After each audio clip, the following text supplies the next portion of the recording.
O lugar, a pista de Indianápolis. Pouco antes das 11 horas da manhã do último domingo de maio. Mais de 300 mil pessoas aguardam o início daquele que é considerado o maior acontecimento esportivo do mundo, as 500 milhas de Indianápolis, a corrida mais famosa dos Estados Unidos e o maior prêmio do mundo automobilístico. A confusão já está terminando. Os preparativos e os arranjos foram realizados durante todo o mês de maio. Agora, os 33 carros mais rápidos dos treinos classificatórios tomam seus lugares no grid de largada. Eles agora vão encarar 500 milhas num oval de alta velocidade. As velocidades são surpreendentes. Os carros mais velozes passam dos 360 km por hora. As recompensas são comparáveis aos riscos. Um prêmio em dinheiro de 7 milhões de dólares. Se vencer, Emerson Fittipaldi vai ganhar mais de 1 milhão. E o que é mais importante, o campeão da Fórmula Indy tem seu lugar garantido entre os heróis norte-americanos. Quando você vence Indianápolis, principalmente aqui nos Estados Unidos, a sua vida muda.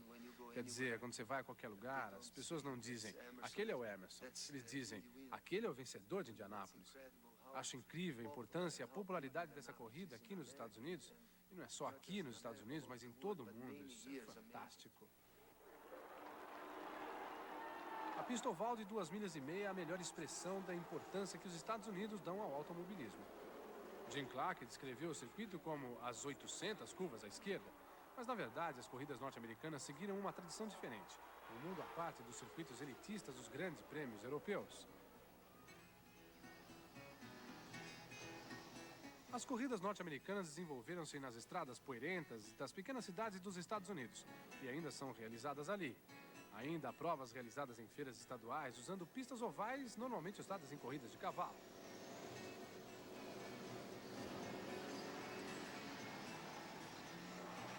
Os carros de corrida que andam nas estradas acidentadas são em geral pilotados pelos seus próprios donos, que dependem dos prêmios em dinheiro para continuar correndo. O início do automobilismo era nessas corridas que o piloto conquistava fama. As corridas eram muito populares. Em milhares de tardes de domingo, a poeira voou nas pistas da América. E eram corridas difíceis, e a maneira de você provar que era um dos melhores era morrendo, como disse o meu colega, o Joe Scurzel. Era muito perigoso. A única coisa comparável às corridas daqui são os rodeios.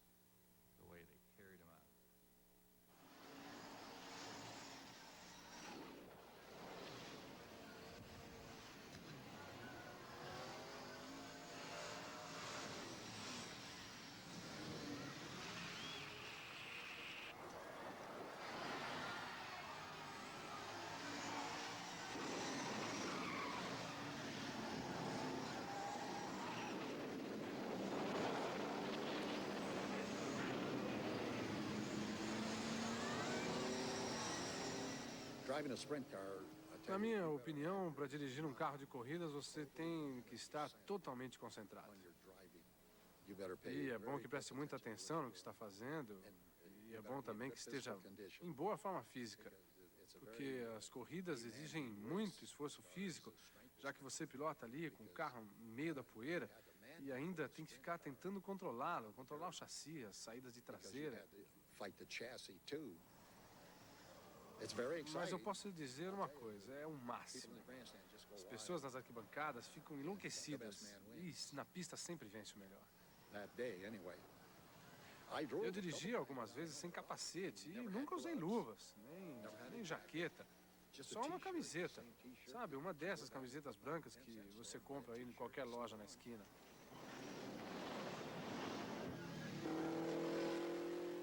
A indústria automobilística norte-americana, ao contrário da europeia, não estava envolvida nas corridas. Satisfazer a demanda dos pilotos norte-americanos ficava a cargo dos fabricantes especializados nesse tipo de carro. O melhor projetista da época, o fabricante desse carro revolucionário, foi Harry Miller. Filho de um imigrante alemão, ele era um projetista intuitivo, nunca estudou para ser um projetista. Da sua fábrica em Los Angeles surgiu uma série de carros de corrida bem-sucedidos, como este Miller 122. Em 17 temporadas, desde 1921, os carros de Miller venceram 87 vezes. Com a ajuda do desenhista Leo Gusen e do mecânico Fred Offenhauser, seus projetos determinaram durante anos a linha dos carros norte-americanos de corrida. O que há mais de meio século distingue os motores clássicos de Miller, Offenhauser e Drake já estava presente no motor original Miller 8 de 1920. E esse protótipo foi uma dádiva divina para o corredor norte-americano típico, que, em geral, além de pilotar, era o proprietário do carro. Para sobreviver, ele dependia fundamentalmente do que ganhava com esse carro. Outra coisa que o Miller fez foi produzir esses belos itens em quantidade suficiente para satisfazer as especificações mais detalhadas. Cada peça era acompanhada de um projeto. Era possível encomendar uma peça de Miller ou posteriormente de Offenhauser ou Drake com razoável confiança de que ela se adaptaria ao seu motor mesmo a 3 milhas de distância. Eles lançaram uma enorme quantidade delas, estavam exaustos. Então, quando começaram a envenenar os motores, houve muitos problemas. E o espantoso era que o turbocompressor ficava exatamente entre suas pernas. Os modelos 91, 122, e quando a pequena turbina que rodava em alta velocidade desmontava, você realmente tinha que rapidamente puxar seus pés para trás. E tinha também que apertar a embreagem. Você estava, na verdade, dirigindo em uma cabine com um monte de estilhaços prestes a estourar em seu rosto. Durante um curto período na década de 20, os Estados Unidos dedicaram-se a um novo tipo de corrida, bem adequado aos macios e poderosos Millers, as pistas revestidas. Eram ovais, tinham inclinação lateral e eram inteiramente construídas de pranchas de madeira. Uma pista comum de 1,25 milha requeria mais de 330 quilômetros de madeira. Seu atrativo era a velocidade. Essa era uma forma elegante de correr, que não era comum a imagem do piloto americano sujo de graxa, saído das estradas imundas. As velocidades atingidas eram incríveis. Em 1926, Harry Hart, com o Miller 122, conseguiu uma média de mais de 135 milhas por hora, em 300 milhas. As pistas de madeira eram de difícil manutenção.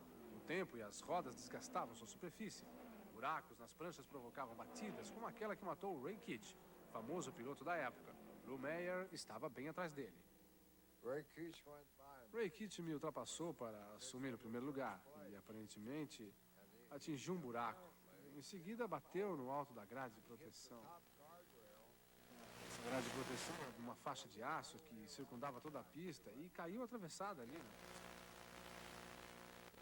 E quando eu ia chegando, vi aquela faixa caindo do alto. E, por um momento, não entendi o que estava acontecendo. Mas aí, do jeito que eu vim, eu acabei batendo nela.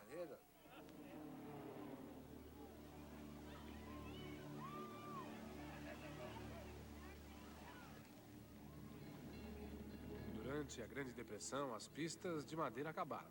Não havia mais dinheiro para manter as pistas e, uma a uma, elas foram fechando.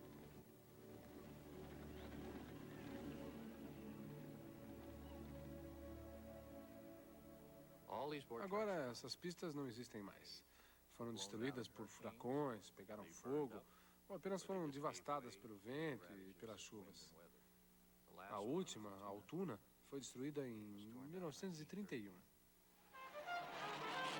O evento que sobreviveu foram as 500 milhas de Indianápolis. Esta corrida teve início em 1911, 2 anos depois de inaugurada a pista.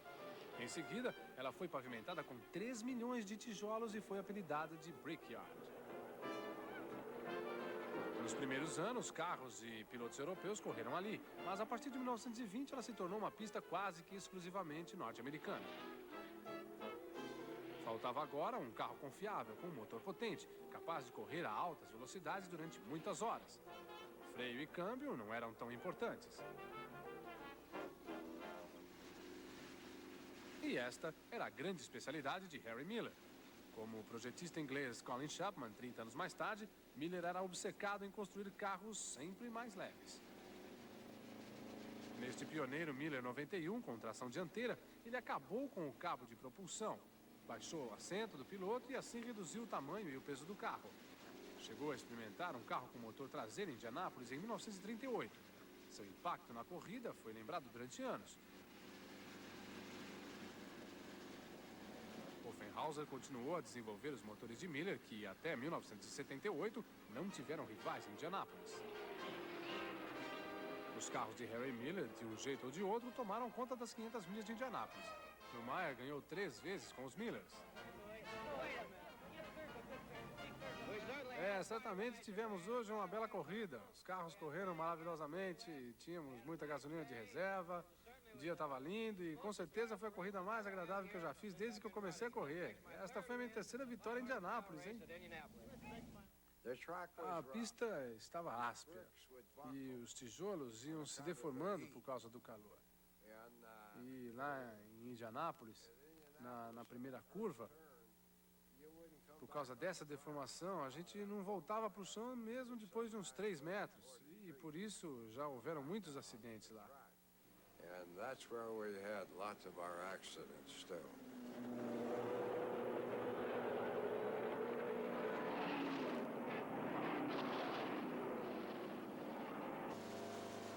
O negócio era ficar entre os muros.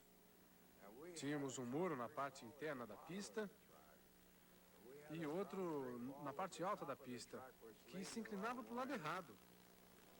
Inclinava-se para fora, em vez de para dentro. E quando você batia nele, podia ser lançado para fora da pista.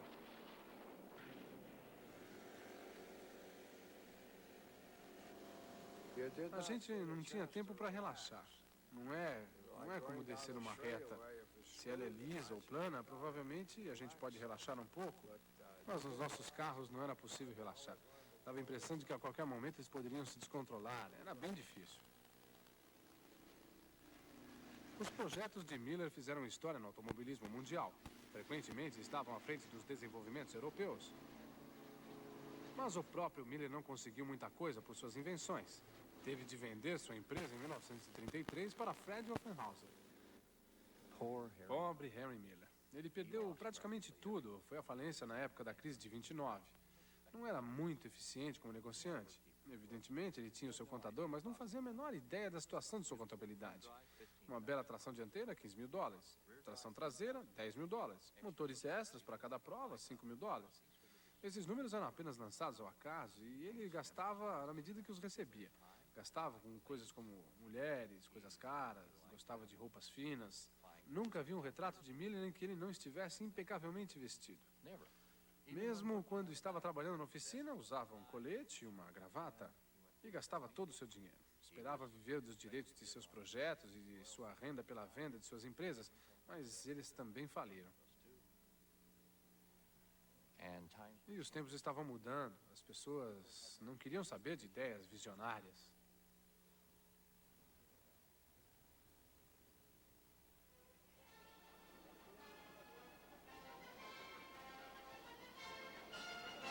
A corrida anual de Indianápolis era sempre marcada por comemorações e exibicionismo. Passou por épocas boas e ruins, mas durante os anos 30 não apareceu nenhum fabricante de carros que pudesse ser comparado ao talento inventivo de Miller.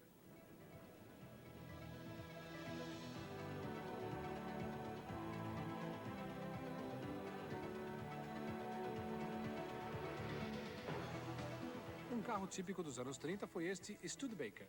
Foi um dos 5 belos modelos que a companhia preparou para se aproveitar dos novos regulamentos. Eles encorajaram os grandes fabricantes a participar, mas todos perderam para um carro de motor Miller.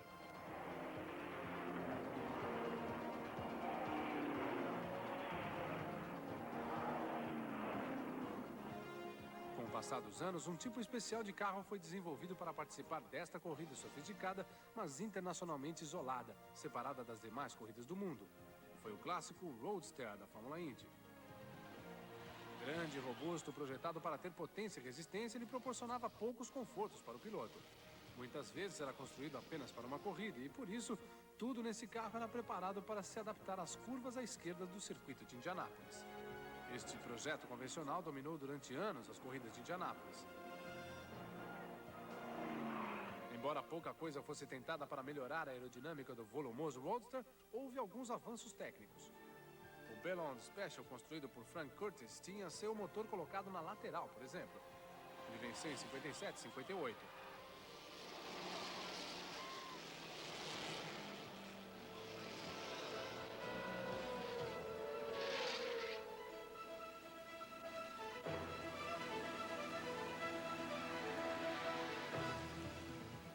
Daí em diante, por mais rápidos e confiáveis que fossem, os Roadsters ficaram ultrapassados.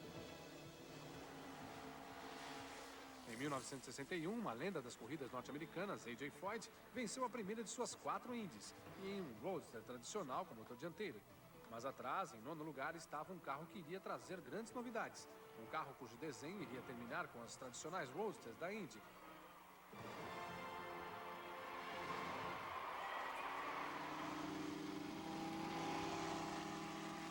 O carro era o revolucionário Cooper com motor traseiro.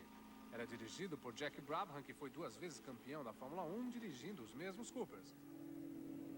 No começo, foi desconsiderado pelos participantes regulares da Indy, que o achavam meio esquisito. Mas seu projeto de motor traseiro acabou modificando o desenho dos roadsters da Indy, da mesma forma que havia feito desaparecer os carros de motor dianteiro na Europa. Demorou um pouco mais nos Estados Unidos e, quando aconteceu, não foi por influência do Cooper. Foi Colin Chapman que fez tudo acontecer em Indianápolis com um carro de motor traseiro que a Lotus projetou especialmente para essa corrida. Naquela época, o gênio do automobilismo na Europa era o Colin Chapman. Por isso, eu o convidei para vir aqui na corrida de 62, que, por sinal, era também a minha primeira corrida. E ele comprou seu ingresso e disse, claro, eu vejo você lá. E foi exatamente depois daquela corrida que eu fiz contatos com a Ford, em nome dele e também no nosso. E foi assim que tudo começou. Depois ele e eu convencemos a Ford de que um carro com o motor deles, projetado por Colin e construído pela Lotus, seria imbatível. Fiquei horrorizado de ver como o projeto dos carros estava parado por lá, a tal ponto que eles não tinham mais aquela vontade de competir que nós tínhamos na Europa e que nos fazia desenvolver carros melhores e mais modernos. Eu realmente achei que tudo o que precisávamos era pegar um carro de estilo europeu, daquele tipo de carro de corrida que já havia sido desenvolvido na Europa, e levá-lo para os Estados Unidos. Seria um sucesso. Além disso, é claro, a atitude dos Estados Unidos nos animou um pouco, pois eles achavam que o único tipo de corrida que importava era Indianápolis, e que essa história de Grand Prix de Fórmula 1 era brincadeira de meninos. Mas quando vencemos a corrida, todos começaram a nos imitar.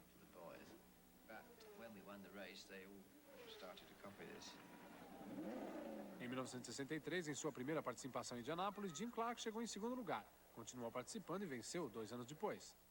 Quando essa nova maneira de encarar as corridas chegou com o Cooper e Jack pilotando, à primeira vista não parecia uma ameaça, a menos que se tivesse uma percepção muito aguçada. Mas aí veio a Lotus. E, de repente, foi uma revolução. Foi como se o gênio tivesse saído da lâmpada. The genie had been let out of the bottle, so to speak.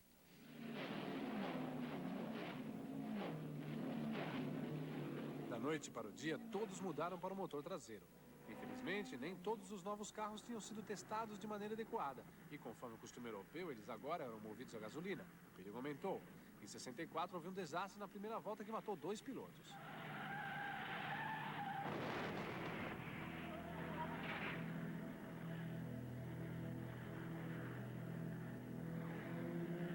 Depois disso, a gasolina foi proibida e a corrida da Indy voltou a utilizar metanol, combustível menos inflamável e mais seguro. 1964 foi a última vez que um roadster típico da Indy venceu em Indianápolis. Os competidores da Indy aderiram com fanatismo à revolução do motor traseiro. O Bardal Eagle mostrou que o resultado pode ser elegante. Quando vimos o carro da Lotus, ele já estava muito mais desenvolvido que aquele do Jack Brabham e era também muito mais leve. De fato, ouvi o Colin Chapman dizer a um de seus mecânicos que havia muitas arruelas ali e parafusos. Ele disse, não quero essas arruelas aí na hora da corrida, hein? Tirem. E ele queria o carro mais leve possível.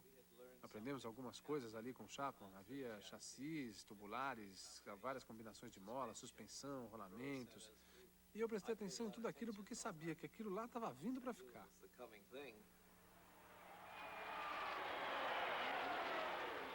A revolução do motor traseiro vindo da Inglaterra acabou com os roadsters típicos da Indy totalmente norte-americanos e quase pôs fim à construção de carros nos Estados Unidos.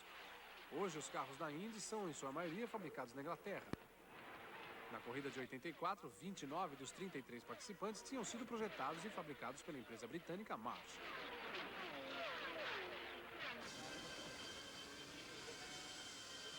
A equipe de maior sucesso em Indianápolis é a equipe Penske. Eles venceram as 500 milhas de Indianápolis 9 vezes em 2 décadas. Durante algum tempo, como a maioria dos participantes, utilizavam carros marcha, mas agora fabricam seus próprios carros numa fábrica em Poole, no sul da Inglaterra. Hoje em dia, um carro de Indy emprega a tecnologia mais moderna, incorpora inovações de projeto, tem motor turbinado, que agora é proibido na Fórmula 1. A maior parte do carro é construída de fibra de carbono, utilizada nas espaçonaves. Esta é a principal estrutura do carro, mais leve, porém mais forte que o aço. Nessa estrutura se encaixa a suspensão e o motor. O carro moderno da Indy tem muitas coisas em comum com aqueles construídos para a Fórmula 1. Mas há diferenças importantes para atender às exigências de Indianápolis.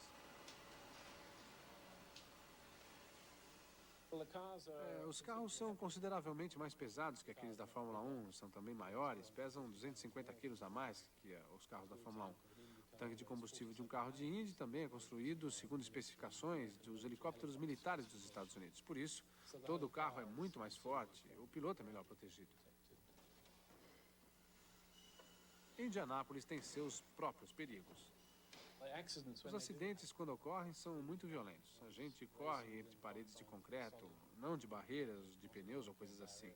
E com uma velocidade de mais de 370 km por hora, uma batida nessa velocidade tem a violência de um desastre de avião.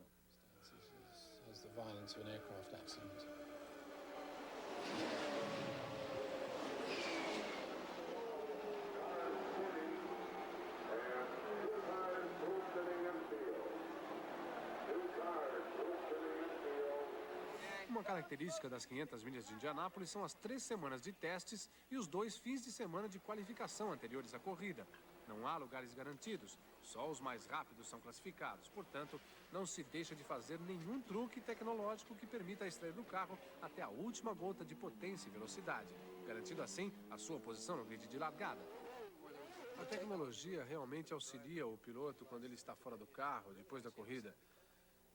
Eu tenho um laptop que eu tenho no meu quarto, um computador já antigo, e no final do dia eu pego os disquetes da equipe, volto com eles para o hotel e os coloco no meu computador. Monitoramos tudo o que acontece no carro. Suspensão, altura do carro, o curso da suspensão, velocidade de impacto nos amortecedores, todas as temperaturas, posições de alavanca de câmbio, posição de direção. Monitoramos tudo e fazemos gráficos com isso.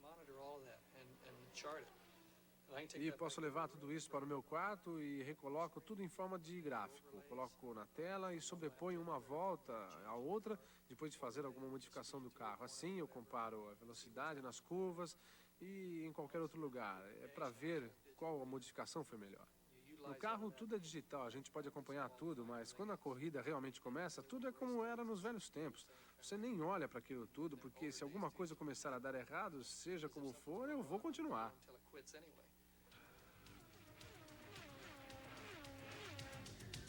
Todas as principais corridas exigem muito dos pilotos. Em Indianápolis, eles também têm de lidar com as incríveis velocidades. Há uma grande pressão sobre o piloto, pois qualquer pequena falha pode ser literalmente fatal e você tem que enfrentar esse risco. E o piloto tem de cumprir essa função, sem saber o que tem pela frente, até realmente chegar a um limite de 350 km por hora. É de tirar o fôlego, não é só virar para a esquerda.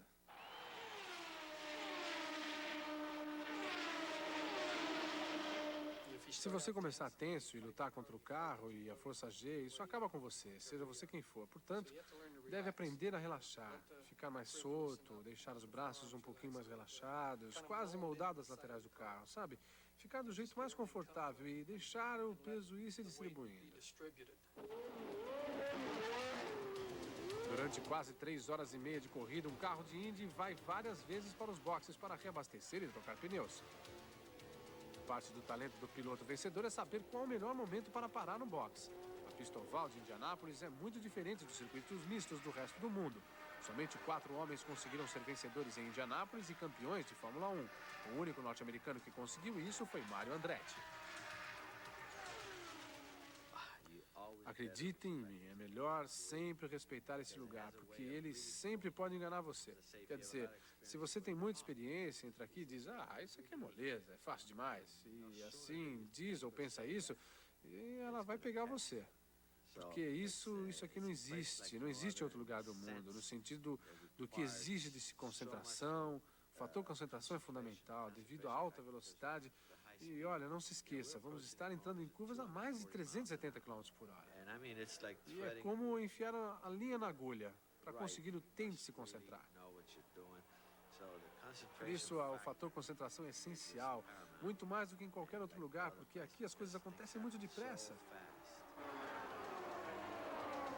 Até 1974, havia uma média de uma morte por ano em Indianápolis. Hoje em dia, embora a velocidade seja maior, os acidentes fatais são raros, mas as batidas são comuns. Tenho passado por algumas experiências desagradáveis durante a corrida. O carro perdeu a direção, saiu da pista por alguma razão e a equipe viu tudo.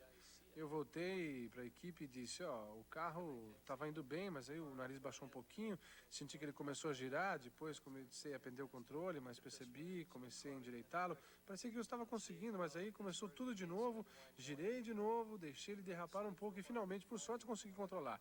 Tive de desvirar, mas ele não bateu. Aí consegui controlar e botei na posição. Disse tudo isso e eles me responderam, você está louco? Aconteceu assim?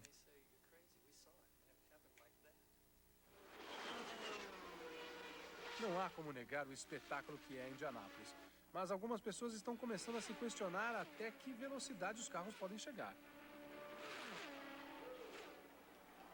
A velocidade agora está chegando a um ponto, ou já chegou a um ponto, que está rápida demais. Ela é realmente rápida demais para que os reflexos do piloto possam acompanhá-la.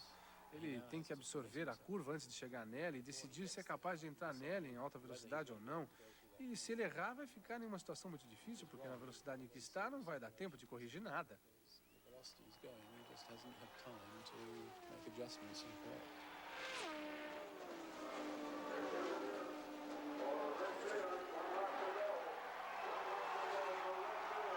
Em 1991, a equipe Penske venceu de novo. E Rick Mears foi o terceiro piloto da história da Indy a vencer 4 vezes esta corrida. Ele é um campeão que se encaixa nesta comemoração única de velocidade, tecnologia e habilidade pessoal.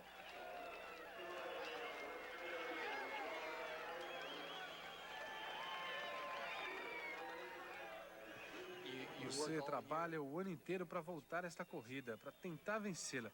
Seu objetivo é vencer a maior das corridas. Ela é o máximo para nós.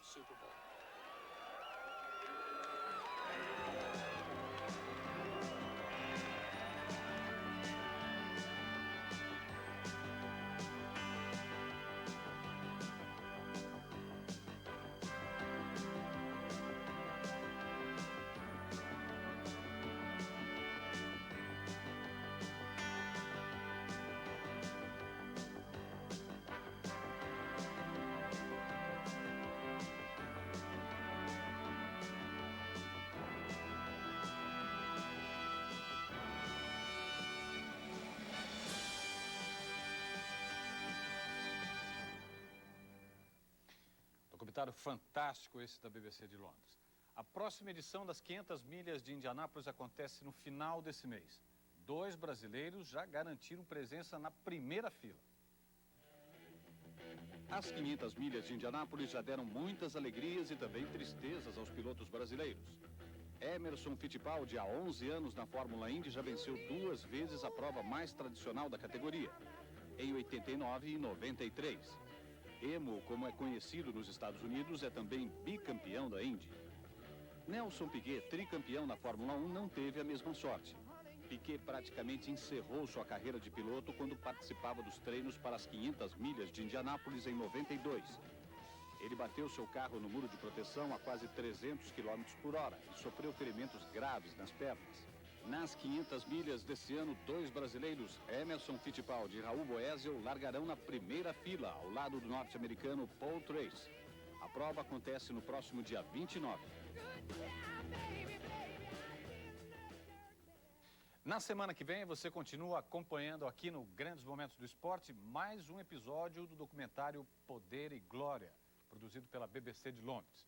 No próximo sábado, vamos contar a história do Mundial de Marcas.